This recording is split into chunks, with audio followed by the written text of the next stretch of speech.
Salut, c'est Thibaut de la Bible du VTC, je suis ravi de te retrouver dans cette nouvelle vidéo pour t'expliquer l'amalgame qui existe entre les VTC, les taxis et les capacitaires. C'est parti!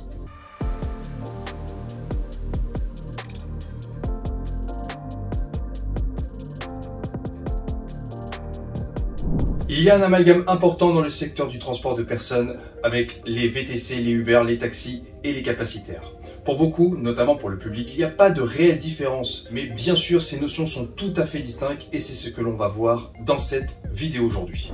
Commençons par la base afin de bien comprendre les incohérences. Dans un premier temps, il y a les taxis qui sont identifiables par leur signalétique sur le toit avec la mention taxi. Ils peuvent circuler sur la voie publique et répondre aux besoins des clients à n'importe quel moment, c'est ce qu'on appellera la maraude notamment. Ils sont dotés d'un taximètre permettant d'indiquer un tarif de transport réglementé par les mairies ou préfectures de police. Leur activité est réglementée et donc il est nécessaire pour le chauffeur d'obtenir la carte professionnelle de taxi. Les VTC sont quant à eux identifiables par une signalétique de type autocollant de couleur rouge. Ils travaillent uniquement sur réservation et ils ne peuvent donc pas circuler sur la voie publique s'ils n'ont pas de réservation au préalable. Ils peuvent travailler sur tout le territoire français. Les tarifs sont libres et ils facturent à la prestation, et donc notamment plus cher que les taxis. Leur activité est réglementée et donc ils sont censés obtenir la carte professionnelle de VTC. Il y a également les capacitaires de transport de personnes de moins de 9 places, également appelés les LOTI, soit la loi d'orientation des transports intérieurs. Identifiables par une signalétique violette,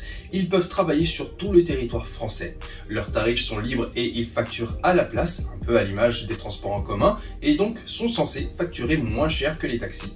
Leur activité est réglementée à l'obtention de la capacité de transport de personnes avec l'obtention de la licence. Leur activité est davantage développée dans la zone rurale où les transports en commun sont peu développés.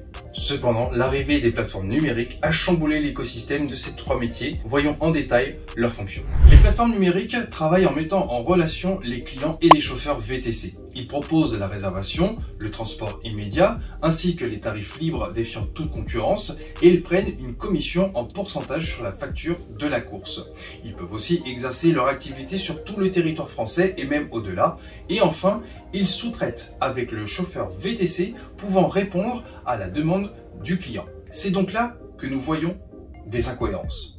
Tout d'abord, les plateformes mettent en relation les clients avec les chauffeurs VTC en proposant la réservation de manière immédiate. Cependant, souvenez-vous, les VTC travaillent uniquement sur réservation et aujourd'hui, ils se retrouvent à répondre à une demande instantanée. Or, pour ce faire, ils n'ont pas d'autre choix que de circuler sur la voie publique, ce qui de base n'est pas autorisé aux VTC mais uniquement aux taxis.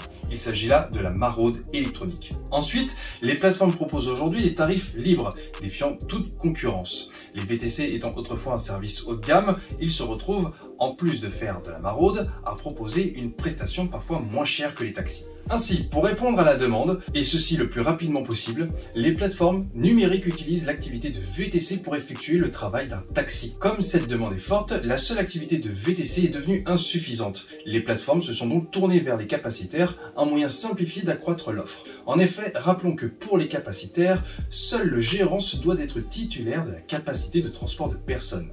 En revanche, les salariés n'ont aucune obligation diplômante. L'objectif des plateformes est ici de recruter un maximum de chauffeurs, ce qui permet de répondre encore plus rapidement et même en un temps record à la demande des clients, pour leur plus grand bonheur. Le calcul est simple, plus de chauffeurs, plus de courses et donc plus de profit. C'est ainsi que l'amalgame entre VTC et capacitaire est né pour les clients potentiels et les taxis. Les premiers perdants de ce système sont les VTC qui se retrouvent à partager le marché avec une autre activité qui n'a strictement plus rien à voir avec le transport particulier et public de personnes. Cependant, les plus grands perdants ne sont pas les VTC, mais bel et bien les taxis.